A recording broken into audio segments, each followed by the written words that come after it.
Okay, so it's been what feels like quite a long week. We're getting towards the weekend. This week in the pool has been a lot of heavy kick sessions, really grindy on the old legs, which will help from kind of a sporting initiative and physiology of the legs. But at the moment, they're really tight, really sore, and obviously beginning to be in the 30s now. It does take its toll whether the ego wants it to or not, which is another story. But basically, today and this week has just been all about getting on the mat and just recovering the legs. So, the way I tend to approach it is you've got your quads at the front, you've kind of got the muscles around the outside, not necessarily your IT band, but just the kind of outer edges of the muscle. You've got your inner muscle, which lead into the groin, and then lastly, your hamstring and your glutes. So there's a lot of big muscles here. And what I tend to find is, especially as you kind of get older, is when these muscles tighten, it restricts everything else. So if you take the theory that everything's interconnected, then if your quads are tight, it's going to be pulling in on the knees, pulling down on the hamstrings. If you're not your hamstrings, your hip flexors, if they're tight, they'll pull up on the quads. Same with the inside. How many times have you gone for a run and you felt really tight on the groin? And then lastly, like hamstrings is a common one. Most people don't even realize they're not even activating them anymore. And then lastly, your glutes. You know when they're tight because they're just really uncomfortable. There's a lot of obviously issues if you leave them for too long. So if you're running around and your quads are pulling on your knees are going to start hurting, and obviously pain is not a good thing.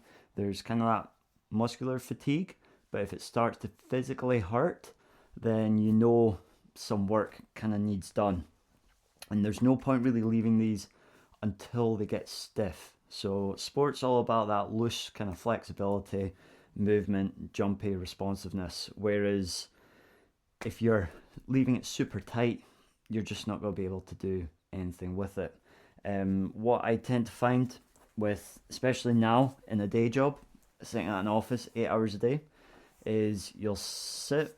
Imagine I'm on sitting on a chair here. Your quads are permanently activated kind of all day while you're sitting, which is pulling on the hip flexors and your knees. You're then sitting, hands up like this, shoulders kind of rolled forward, which causes you to round out the back, pushing out the vertebra, and then your shoulders are coming forward and chin tucking forward like so. So if we break down that position, you've got the problem around the hips tightening up because these are apparently switched on. Your hams are apparently switched on, so they begin to freeze. You're pushing out, so this is not a natural posture for the back. Although there's the flexibility to move in it. Is if you stay like this and you get used to that position, that's going to cause you a load of issues later on, whether it's circulation, a whole host of other issues. If you start to load that up, you haven't got that twist to be able to compress properly if you're taking heavy load. Shoulders forward obviously rounds out that back more, begins to develop that hunch. And then if your chin's forward, one, that's going to cause a lot of pressure on the neck, sending you into what I like to call full goblin mode. Or the other aspect is your head is surprisingly a super heavy part of your body. So if you're like this, arguably your neck, weakest part of the body, thinnest little part, and then you've got this heavy weight on the front of it, that's just going to cause you issues in the upper back over the long term. The problem is if you're sitting like this for 8 hours and then working out, doing 2 minutes of kind of like an early quick static stretch isn't going to do anything in the grand scheme of things.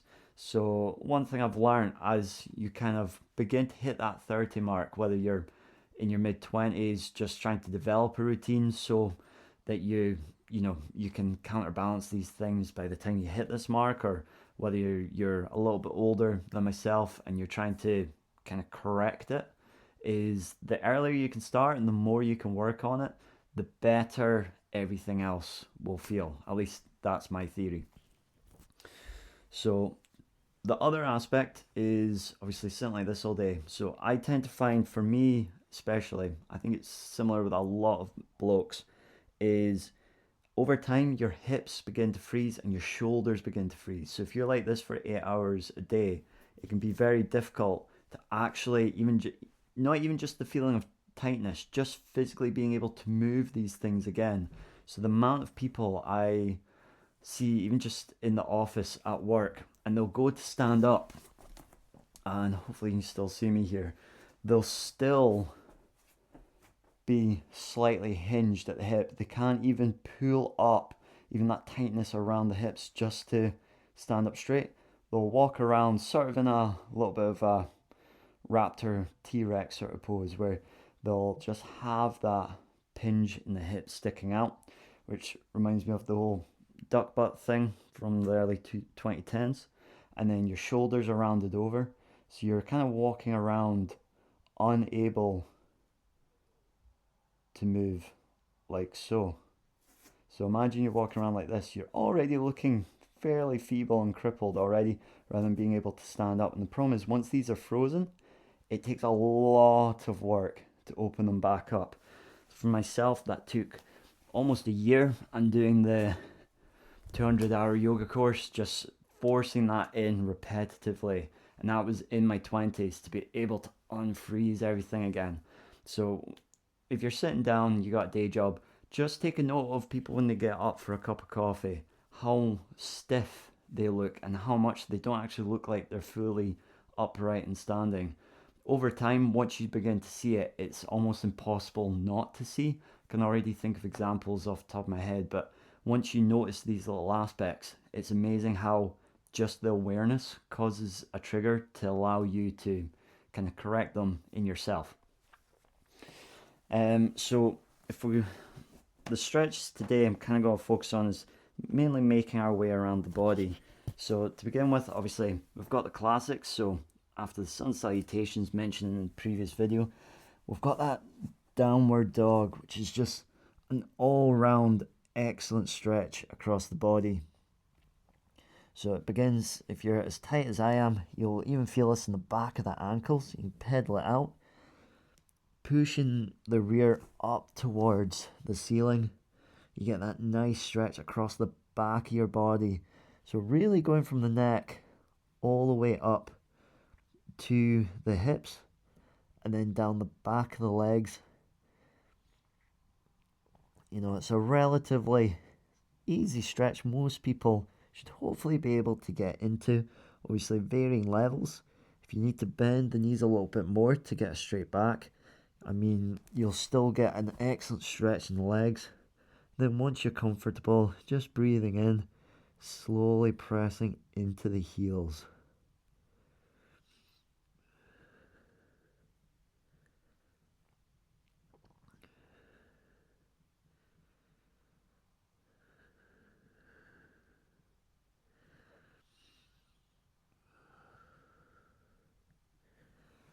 And then coming forward, so that's the backs of the legs. We can begin to lengthen and straighten, pedal out. There's a few different aspects you can do here. And then from here, going to kind of a modified pigeon pose. So we bring our leg in front of us, nearly in line, depending on your level of flexibility, with the mat in front. And here we've got a few different options, but you can really engage different parts of the leg depending on where you're feeling. So even this right now, I'm getting a nice little back bend here.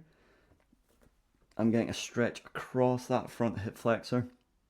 I mean, you'll really know if your hip flexors are tight because they'll feel like little tennis balls sitting under the skin. And if you're really tight, this will be really satisfying being able to stretch those out. They're an awkward little target point. So you've got that, and obviously they're connected to the quads, so you'll begin to feel that. If you press into the top of the back foot and lift the knee up slightly, that'll intensify that stretch. And then there's a few things we can play around here. So we can either stay upright, maybe looking over our shoulders, making it a little bit more dynamic. and you'll just notice different little sensations across the body. An idea is just to, wherever you feel like a target spot is getting hit, just hold in that position. And then from here, we can come to the floor, focusing on getting nice and long. I tend to find that if I get out longer, I'm putting more pressure into the glute, the opposite leg into the glute. So if I can get my head to the ground, I'll feel a big stretch across that muscle. So unlike a lot of other parts of the body, this one, these are the biggest muscle groups in the body. So they do take a bit more effort to try and stretch out. We don't want to be going far enough as to cause them to tighten again. We want to kind of yield into that stretch. So just go as far as comfortable, almost starting to feel uncomfortable, but not pushing it. And all you want to do is just hold and relax into that pose. And as you inhale, you'll notice the stretch slightly intensify. And as you exhale, you might notice you can sit a little bit further into these postures. And that kind of goes for all stretches, really. You want to soften into it. A stretch is a softening workout, basically. Whereas if you're in the gym, you're tightening up. You're trying to tighten up and contract the muscle for whatever you're doing. Whereas here we're trying to lengthen as long as possible, which is that kind of softness for the elasticity to go in the opposite direction. And then, so that's two variations. Another one for modified mermaid pose.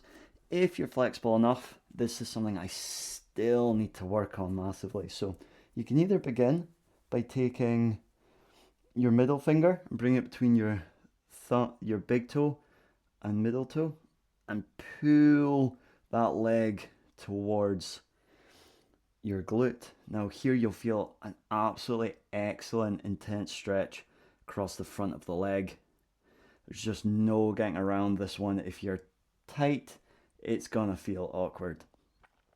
The other thing I like about this one is you kind of get a twofold stretch. So because of the position of the hand, you'll get a nice stretch and an opening across the front of the shoulder, maybe across the chest. And overall, if you can work up to this pose, it's almost a lot of the more kind of complex poses can be a little bit of a cheat code if you're wanting to kind of target multiple areas very quickly.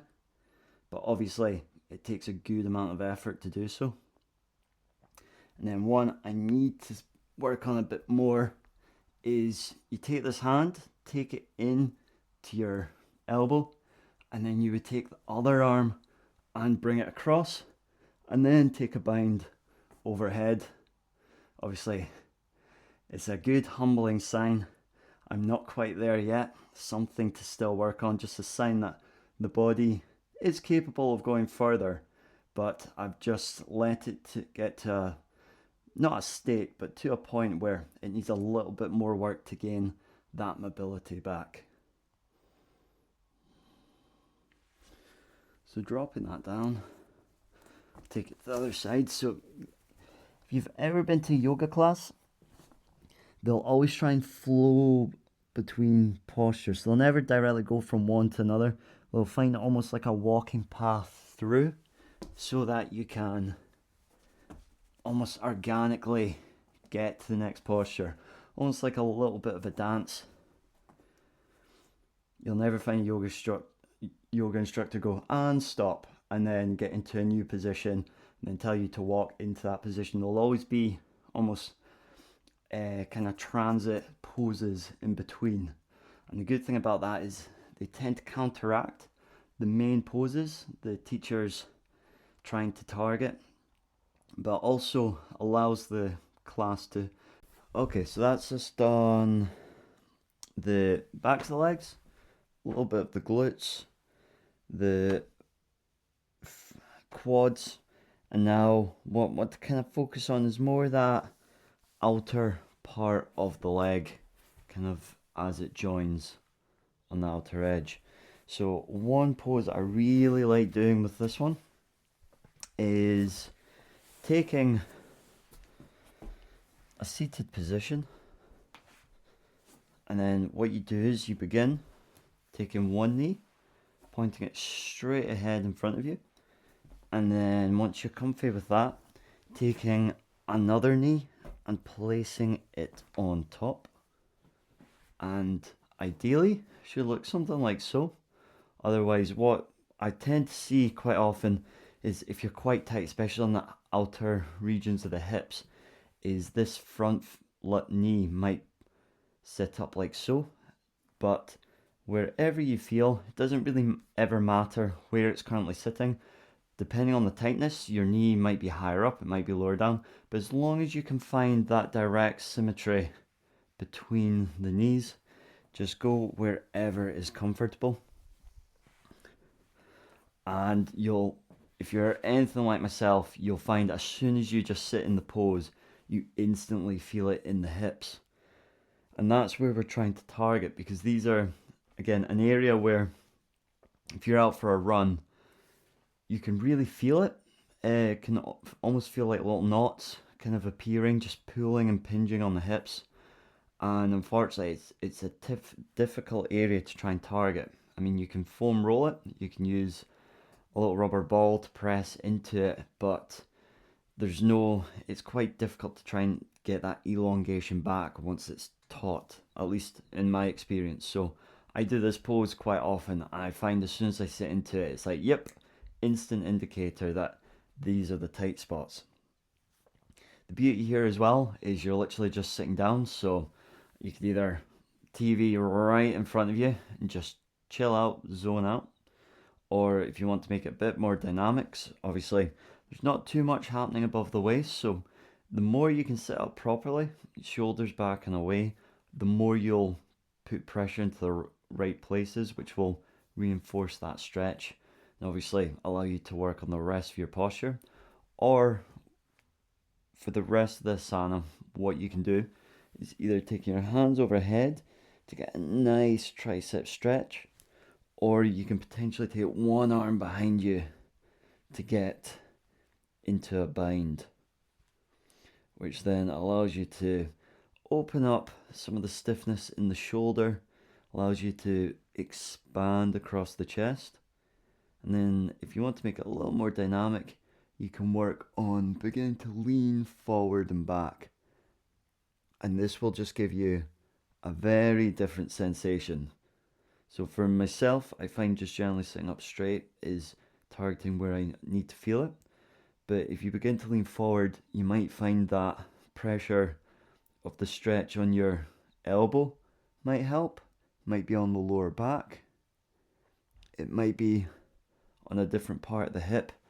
But the more you can kind of just find a way to make it a little bit more dynamic, the more you'll at least learn what everything feels like. You might discover something you didn't quite realize was there.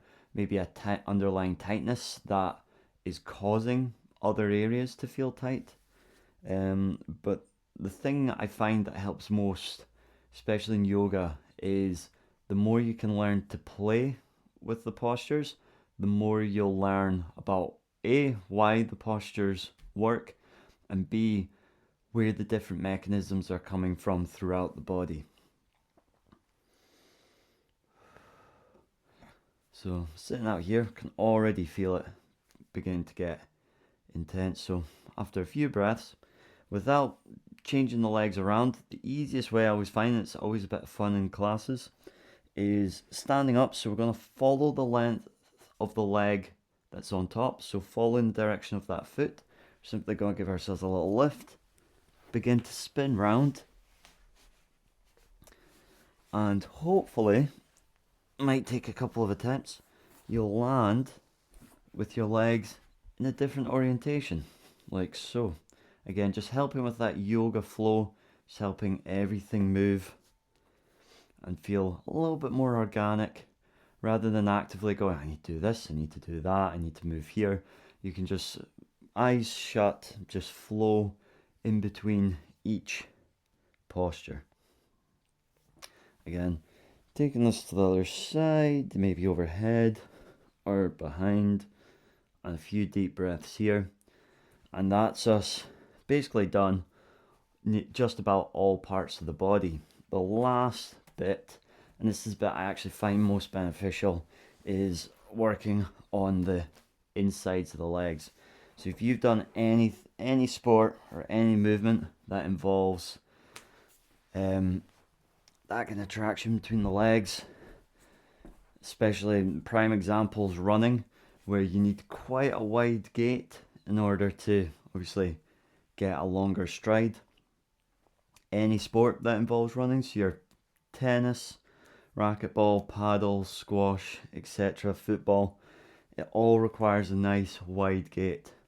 So the pose I like to do the most is you've either got froggy, where you're down on the floor and you literally just open the knees wide enough to allow your feet to point outwards and underneath of, or the inside of the foot, to press into the floor.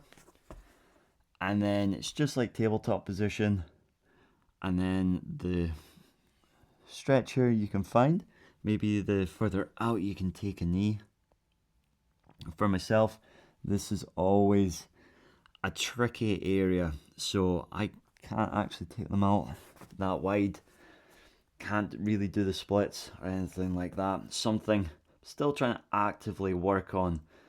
In this pose, if you're feeling it, not quite feeling it, you can work on just rocking back and forth, and you'll begin to find exactly where that target area is feeling.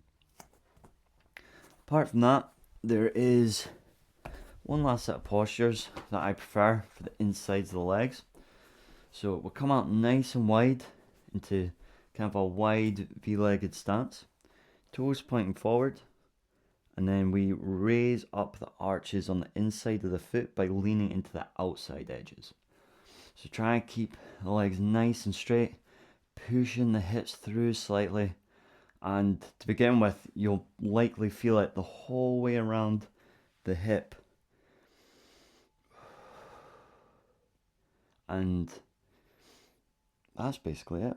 You start to feel it the whole way down, and then for me, the whole way across as well. So there's four, in Ashtanga Yoga, there's 4 different postures here. So the first one, we would come down, hinging at the hips to lean forward. We would take our hands and we would place them in line with our foot and our shoulders. Trying to look behind us, shoulders back and away from the ears. And we're just using gravity and the weight of our head to just pull us further and further to the floor. The intention one day is try and get the crown of your head to touch the floor. Obviously, as you can see, there's still a good bit of work to be done here. So that's posture number 1, rising back up. Posture number 2, we keep our hands on our hips, take a nice deep inhale in, and then we fold forward again, this time keeping our hands on our waist, and it just allows a little more strength into the legs, trying to keep us supported. So not only are we stretching, but we're also strengthening the legs very slightly. And then from here, there's always room to play around. So you'll generally find, to begin with, you'll be leaning quite heavily into your heels, which forces your hips to go further back, which prevents you from getting a little bit further forward. So what to try and play with is just rocking forward, just enough to get more of your weight onto the balls of the feet. That'll lift your hips a little bit higher and might allow you to fold forward just a little bit further.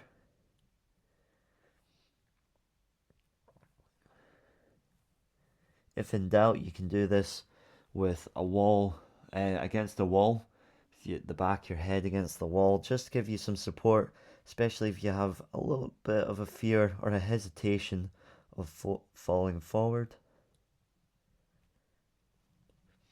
Rising up. The third one, which probably brings in the upper body a lot more, is taking our hands behind us, clasping together, and peeling the shoulders open back away from the ears. Take a nice big inhale in, chest nice and proud, and folding forward.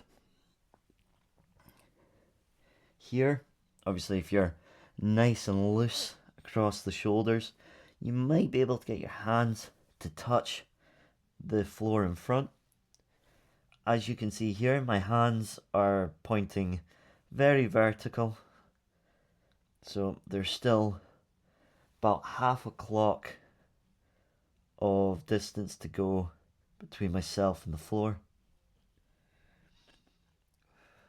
But here, the more you can peel the shoulders away, the more room opens up and becomes available in the joint to allow further rotation to bring it round a little bit further. Coming up. And then the last one, as we come down. Fourth and last one is, we're gonna, if it's available to you, grabbing hold of the big toes with our middle and index fingers. Ensuring our elbows are pointing up towards the ceiling. Nice deep breath in and folding forward. Beginning to lean a little bit more onto the balls of our feet. Now really lock in our fingers into the floor. And then what you could do here is engage the hands. You'll feel the biceps switch on and just pulling yourself a little bit closer towards the floor. You don't want to do too much, that everything begins to ache, but it just allows you to intensify the stretch a little bit further.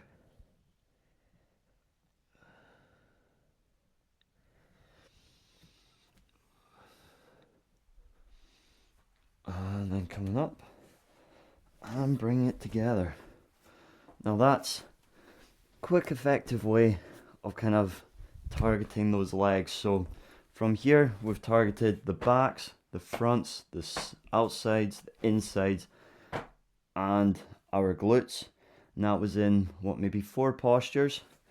If you did 4 postures, average hold is about 30 seconds. 30 seconds in Ashtanga equates to about 5 breaths. So 4 postures, 5 breaths is about 20 breaths, and 20 nice big inhale and exhales, nice and deep. 20 of them at half a minute each. So it's that 4 postures, that's 2 minutes worth. If you do that quick enough, 2 minutes of your day, and your legs will feel so much better and will thank you for it. It might not be every day you feel a good kind of progression in those, but the worst case is your kind of postures will maintain themselves, and what that will do is prevent you from tightening further over time. So it allows you to hold on to that mobility, so that when you do find there's a little extra room to go, you're practiced and your body is available to stretch that little bit further. And all that took was 2 minutes. Somehow I managed to explain this over like a 20-minute video, but in theory it should only be 2 to 5 minutes depending on how deep your breaths go. So